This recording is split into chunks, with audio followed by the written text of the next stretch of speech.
कल यानी कि 6 अप्रैल को देश भर में रामनवमी का त्योहार मनाया जाएगा, लेकिन पिछले कुछ सालों से जिस तरह रामनवमी के दिन शोभा यात्रा के दौरान हिंसक घटनाएं देखने को मिली हैं, उसको देखते हुए इस बार शहर शहर अलर्ट है। लेकिन निगाहें पश्चिम बंगाल की तरफ है, जहां रामनवमी को लेकर सियासी बवाल जारी है। पश्चिम बंगाल में रामनवमी पर हाईकोर्ट ने हिंदू संगठनों को जुलूस निकालने की सशर्त इजाजत दे दी है।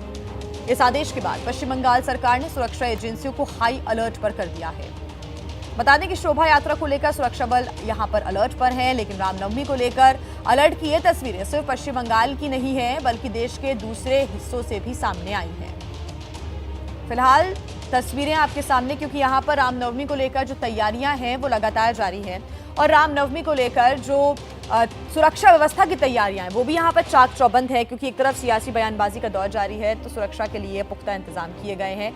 आपको हम सिलसिलेवार तरीके से पूरी जानकारी दे देते हैं रामनवमी पर कैसे अलग अलग राज्यों में अलर्ट जारी कर दिया गया है। अगर हम बिहार की बात करें, पूरे राज्य में अलर्ट जारी किया गया है। पटना में डीजे बजाने पर रोक है, 24 घंटे यहां पर निगरानी के आदेश दे दिए गए हैं। साथ ही डीजे बजाया तो कठोर कार्रवाई होगी। बिहार के बाद बात कर लेते हैं अब हम महाराष्ट्र की। महाराष्ट्र की बात करें तो जो यहाँ पे संवेदनशील इलाके हैं महाराष्ट्र के, यहाँ पर भी किसी भी अप्रिय स्थिति से निपटने के लिए सुरक्षा बल के जवान तैनात हैं। मंदिरों के आसपास ड्रोन से नजर रखी जा रही है और शोभा यात्रा के जितने भी रास्ते होंगे वहां पर कड़ी सुरक्षा व्यवस्था, यानी कि जो जुलूस निकाला जाएगा रामनवमी का, उन स्थानों पर सुरक्षा बल तैनात रहेगा। जहां शोभा यात्रा के रास्ते में मस्जिद, वहां पर और ज्यादा कड़ी सुरक्षा। महाराष्ट्र के बाद अब आपको झारखंड का अपडेट भी हम दे दें। झारखंड के कुछ इलाके हैं संवेदनशील, जहां पर नजर रखी जा रही है ड्रोन के माध्यम से। पलामू, गढ़वा और लातेहार में अलर्ट, इन जगहों पर ड्रोन से निगरानी की जा रही है और कई संवेदनशील इलाके हैं जिन्हें चिन्हित किया गया है। अतिरिक्त सुरक्षा बलों की तैनाती इन स्थानों पर भी की गई है। अब झारखंड के बाद बात करते हैं पश्चिम बंगाल की। यहां पर रामनवमी के जुलूस को लेकर सियासी तनाव बरकरार है, क्योंकि सियासी बयानबाजी पश्चिम बंगाल में हो रही है। 9 अप्रैल तक पुलिसकर्मियों की यहां पर छुट्टियां रद्द कर दी गई हैं। कई इलाकों में अतिरिक्त पुलिस बल तैनात कर दिया गया है। पश्चिम बंगाल के अलग अलग इलाके जैसे कि कोलकाता, मुर्शिदाबाद, हावड़ा में आरएएफ के जवान तैनात किए गए हैं और ड्रोन और बॉडी कैमरों के जरिए भी निगरानी रखी जा रही है।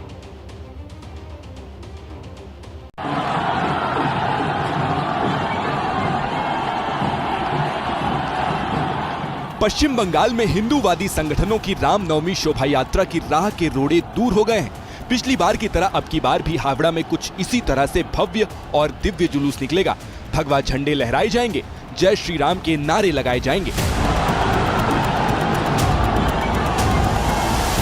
वैसे तो अब की बार पूरे पश्चिम बंगाल में विश्व हिंदू परिषद ने ऐतिहासिक रामनवमी मनाने का ऐलान किया है, लेकिन बीते कुछ सालों की तरह इस बार भी हावड़ा का मामला हाईकोर्ट पहुंच गया था। वजह थी अंजनी पुत्र सेना और विश्व हिंदू परिषद की शोभा यात्रा के रास्ते में पुलिस की रुकावट।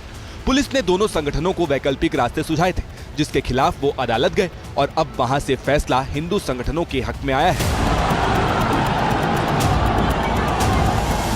कलकत्ता हाईकोर्ट के फैसले के मुताबिक अंजनी पुत्र सेना की शोभा यात्रा उसके तय रूट से ही निकलेगी, जो नरसिंह मंदिर से जीटी रोड होते हुए हावड़ा मैदान जाकर खत्म होगी। इसके लिए उसे सुबह 8:30 बजे से दोपहर 12 बजे तक का समय मिला है, जबकि विश्व हिंदू परिषद की शोभा यात्रा बीई कॉलेज गेट नंबर 1 से शुरू होकर मल्लिक गेट होते हुए रामकृष्णपुर घाट पहुंचेगी।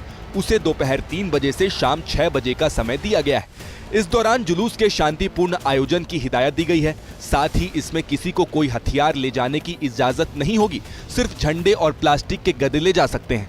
रैली के आगे पीछे पुलिस की गाड़ियां रह सकती हैं। जुलूस में सिर्फ 500 लोग ही शामिल हो सकते हैं, जिन्हें अपना आधार कार्ड और पैन कार्ड जमा करवाना होगा।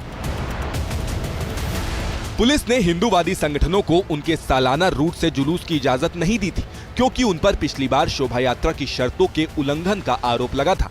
लेकिन अब हाईकोर्ट ने हिंदूवादी संगठनों को तय रास्ते से ही शोभा यात्रा की मंजूरी दे दी है। दुर्भाग्य है कि पश्चिम बंगाल की सरकार को भगवान श्री राम शब्द से ही ऐसी उनको एलर्जी हो गई है कि प्रत्येक बार आज 2 वर्षों से लगातार हम लोगों को हाईकोर्ट की तरफ जाना पड़ रहा है। मुहर्रम, ईद, बकरीद मनाने के लिए क्या रूट चेंज होते हैं? तो हिंदू के पर्वों के लिए रूट क्यों चेंज हो? हाईकोर्ट के फैसले पर बीजेपी ने भी खुशी जताई है। इसे संविधान की जीत और ममता सरकार की हार करार दिया है। ये रोक रहा है, इलीगल काम कर रहा है ममता जी का इशारा में पुलिस। इसलिए हाईकोर्ट का दर्जा खटखटाना पड़ रहा है। हर इशू में हाईकोर्ट में, सुप्रीम कोर्ट में जाना पड़ रहा है। ये हाईकोर्ट ने कॉन्स्टिट्यूशन को प्रोटेक्शन दिया है। मुख्यमंत्री ममता बनर्जी ने बीजेपी और हिंदूवादी संगठनों पर रामनवमी की आड़ में दंगे की कोशिश का आरोप लगाया था। আমি অন্নপূর্ণা পুজোয় পুজো দিই, ইতিহাসটা জেনে রাখুন।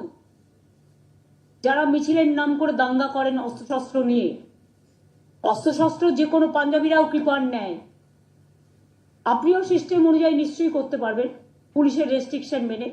অন্য এলাকায় গিয়ে হামলা করা আপনার কাজ নয়। दरअसल संघ परिवार ने इस बार ऐतिहासिक रामनवमी मनाने का ऐलान किया है।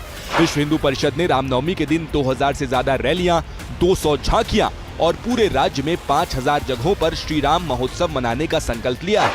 बीजेपी का दावा है कि रामनवमी के दिन हिंदू सड़क पे उतरे। लगभग 1.5 करोड़ हिंदुओं को सड़क पे उतारने की तैयारी या आह्वान किया गया है। और विवाद इतना भी बड़ा है कि रामनवमी के जो जुलूस निकालने की योजना है उसके लिए हाई कोर्ट का दरवाज़ा भी खटखटाना पड़ा। वहाँ से जाके परमिशन लेने की कोशिश की गई। हाई कोर्ट के कई दिशा निर्देश भी सामने आए हैं। पश्चिम बंगाल में रामनवमी पर हिंसक झड़पों का इतिहास रहा है।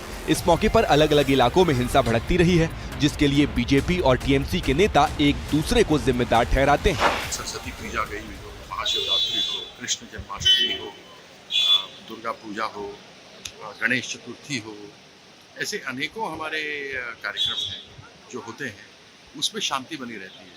लेकिन यह लोग केवल रामनवमी पे ही बदमाशी भाजपा वाले करते हैं। जबकि बीजेपी ममता सरकार पर मुस्लिम वोट बैंक की खातिर बंगाली हिंदुओं को सताने के आरोप लगाती है। इसे लेकर एक बार फिर कोलकाता से दिल्ली तक विरोध प्रदर्शन का दौर जारी है।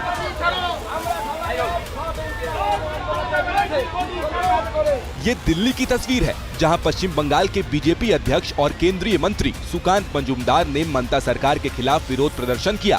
बंगाल में हमारे हिंदुओं के ऊपर एक के बाद एक अत्याचार हो रही है।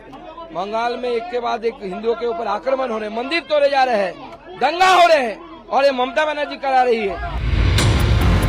सवाल ये कि क्या पश्चिम बंगाल में अगले साल चुनाव है, इसलिए रामनवमी पर तनाव है।